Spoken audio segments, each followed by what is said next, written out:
உங்களுடைய ஊர் வந்து சோழன் குடிகாடு. ஆமாங்க. உங்க பேருக்கு முன்னால சோழன் வச்சிருக்கீங்க. பின்னால வாண்டையாருங்கிற அந்த வினை பெயர். அந்த வினை பெயர் பெரும்பாலும் குறிப்பிட்ட ஒரு பிரிவினர் அல்லது குறிப்பிட்ட ஒரு குடும்பத்தை சார்ந்தவங்க தான் வைப்பாங்க. அதுக்கான விளக்கத்தை ஊடகத்துல சொன்னீங்கன்னா எல்லாம் தெரிஞ்சுக்குவாங்க. அதுக்கு வாண்டையார் என்பது சாதியின் பெயர் அல்ல. வாண்டையார் என்பது குடும்பத்தினுடைய பட்ட பெயர்.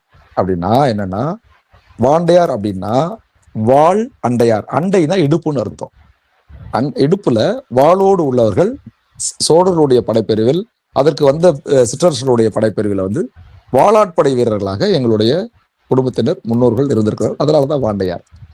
அப்போ அந்த வாண்டையார் குடும்பத்தை சார்ந்த எங்களுடைய முன்னோர்கள் வந்து அந்த கிராமத்துக்கு வந்து அந்த சோழன் பட்டத்தையுடைய அந்த படையாட்சிகள் வன்னியகுல சத்திரியர்களுடைய ஒரு பெண்ணை திருமணம் செய்து கொண்டு அந்த ஊர்ல வந்து தெற்கு பகுதியை முழுசா அவங்க கொடுத்து எங்களை குடியமர்த்தினாங்க. இதனாலதான் இந்த வாண்டையாருங்கிற பெயர். இது வந்து அரியலூர் மாவட்டம் செந்துறை ஒன்றியம் சோழன் குடிக்காடு என்பதுதான் என்னுடைய பூர்வீக கிராமம். இந்த சோழன் அப்படிங்கிற பட்டத்தையுடைய படையாட்சிகள் வன்னியகுல சத்திரியர்கள் பார்த்தீங்கன்னா அந்த அந்த அந்த அந்த அந்த நிலத்தை, அந்த ஊரை வந்து காடா இருந்த ஊரை திருத்தி குடி அமர்ந்ததுதான் சோழன் குடிக்காடு. அது என்னுடைய தாய்மாமா டெல்டா நாராயணசாமி அவருடைய குடும்பம் முன்னோர்.